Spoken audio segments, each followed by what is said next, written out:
नमस्कार दोस्तों, आज हम आपको पढ़ाएंगे मुगल काल। मुगल काल में सबसे पहले चलेंगे हम दोस्तों बाबर पर। बाबर का जो काल था दोस्तों 1526 से लेकर के 1530 ईस्वी तक माना जाता है बाबर का काल। बाबर को हम क्या कहते हैं?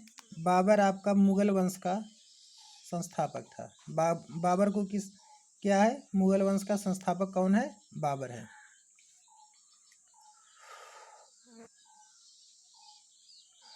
दौलत खान लोदी ने, ठीक है दोस्तों, दौलत खान लोदी ने बाबर को भारत पर आक्रमण करने के लिए कहा था। किसने कहा था? दौलत खान लोदी बाबर को भारत पर आक्रमण करने को कहा था। और किसके विरुद्ध कहा था? अपने भतीजे इब्राहिम लोदी के विरुद्ध। तो 21 अप्रैल 1526 ईस्वी पानीपत का प्रथम युद्ध हुआ। 21 अप्रैल 1526 में पानीपत का प्रथम युद्ध हुआ, जिसमें बाबर और इब्राहिम आपस में आमने सामने आए। और बाबर क्या करता है? इस युद्ध में इब्राहिम लोदी को मार देता है और अपना नया वंश स्थापित करता है, मुगल वंश। यहीं से लोदी वंश आपका क्या होता है? समाप्त हो जाता है। फिर इसके बाद 17 मार्च 1527 को खानवा का युद्ध होता है। किसका युद्ध होता है? खानवा का। 17 मार्च 1527 को खानवा का युद्ध बाबर वर्सेस राणा सांगा, बाबर और राणा सांगा के बीच में होता है। इसमें भी बाबर क्या होता है? विजयी होता है। फिर 19 जनवरी 1528 को चंदेरी का युद्ध होता है। चंदेरी के युद्ध में राजपूत होते हैं। तो बाबर से और किसके बीच में होता है? मेदिनी राय के बीच में, जिसमें भी बाबर क्या करता है? 19 जनवरी 1528 को चंदेरी का युद्ध होता है। इसमें भी बाबर क्या होता है? विजयी होता है दोस्तों। इसके बाद 6 मई 1529 को घाघरा का युद्ध होता है। किसका? घाघरा का युद्ध होता है बाबर वर्सेस अफगान, जिसमें महमूद लोदी होता है। इसमें भी बाबर क्या करता है? अफगानों को हरा देता है और इसके बाद यहाँ भी बाबर विजयी होता है। इस प्रकार वह 4 युद्ध लगातार क्रम से क्या करता है? जीतता है। और सभी युद्ध में बाबर क्या हो जाता है दोस्तों? विजयी हो जाता है। इसका एक ट्रिक है दोस्तों पढ़ने का, कि हम इन युद्धों को कैसे पढ़ेंगे। तो ट्रिक आपका यह है दोस्तों कि पानी की खान चंदेरी का घाघरा। पानी की खान, पानी मतलब कि सबसे पहले पानीपत का युद्ध उसने जीता, खान माने खानवा का युद्ध जीता, चंदेरी माने चंदेरी का युद्ध जीता, और घाघरा माने घाघरा का युद्ध जीता। तो ट्रिक हो गया दोस्तों क्या? पानी की खान, चंदेरी की, घाघरा, इन चारों युद्धों को बाबर ने क्या किया था? जीता था। और बाबर को हम क्या जानते थे दोस्तों? इसको कलंदर के नाम से भी जाना जाता था। बाबर को किस नाम से जाना जाता था? कलंदर के नाम से भी जाना जाता था। बाबर की एक आत्मकथा थी दोस्तों, क्या था? तुजुक ए बाबरी या बाबरनामा, और जो किस भाषा में लिखा था? तुर्की भाषा में। बाबर की आत्मकथा थी तुजुक ए बाबरी या बाबरनामा। इसके बाद आता है दोस्तों हुमायूं। बाबर के बाद कौन आता है? हुमायूं आता है। हुमायूं का जो काल था 1530 से 1540 और 1555 से 1556 ईस्वी तक था।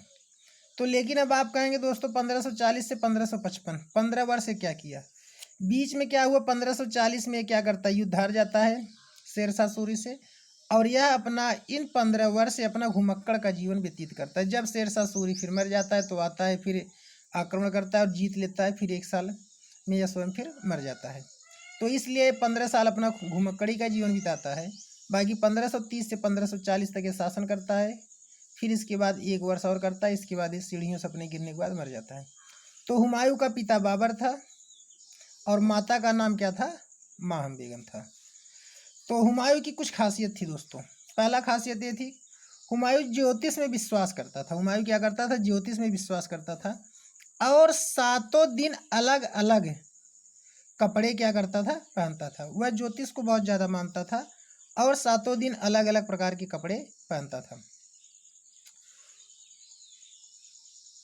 उसने 1539 ईस्वी में चौसा का युद्ध लड़ा, और इसके बाद 1540 ईस्वी में बिलग्राम का युद्ध लड़ा, या जिसको हम कन्नौज का भी युद्ध कहते हैं, लड़ा। इन दोनों युद्धों में शेरशाह ने क्या किया? हुमायूं को हरा दिया। शेरशाह ने क्या किया? हुमायूं को हरा दिया और उसको बंदी बना लिया। तो हुमायूं ने क्या किया? किसी तरह से हुमायूं बचा और वह 15 साल तक घुमक्कड़ का जीवन बिताया दोस्तों। अब चलते हैं इसके आगे। हुमायूं ने क्या किया, एक हमीदा बानो बेगम से क्या किया, उसने विवाह किया और उससे विवाह करता है, उससे एक लड़का उत्पन्न होता है जिसका नाम क्या होता है, अकबर होता है दोस्तों। क्या होता है, अकबर होता है। हुमायूं ने किससे विवाह किया, हमीदा बानो बेगम से। इसकी जीवनी है हुमायूं नामा, जो किसने लिखा है, गुलबदन बेगम, जिसकी उसकी ही बहन थी, हुमायूं की बहन थी गुलबदन बेगम, जो उसकी जीवनी लिखती हैं, हुमायूं नामा लिखती हैं। 1555 ईस्वी में दोस्तों, 1555 ईस्वी में सरहिंद का युद्ध, हुमायूं वर्सेस सिकंदर शाह सूरी, सरहिंद का युद्ध होता है, जिसमें हुमायूं क्या होता है, विजयी हो जाता है। हुमायूं क्या होता है, विजयी हो जाता है 1555 ईस्वी में। फिर यहाँ से हुमायूं क्या करेगा, अपना राज्य चलाएगा और एक वर्ष बाद उस सीढ़ियों से गिरता है 1556 ईस्वी में। दीनपनाह पुस्तकालय था उसका, अपने पुस्तकालय पर गया हुआ था, दीनपनाह पुस्तकालय पर, और वहाँ से सीढ़ियों पर फिसलने से उसकी मौत हो जाती है। सीढ़ियों पर फिसलने से उसकी क्या हो जाती है, मौत हो जाती है।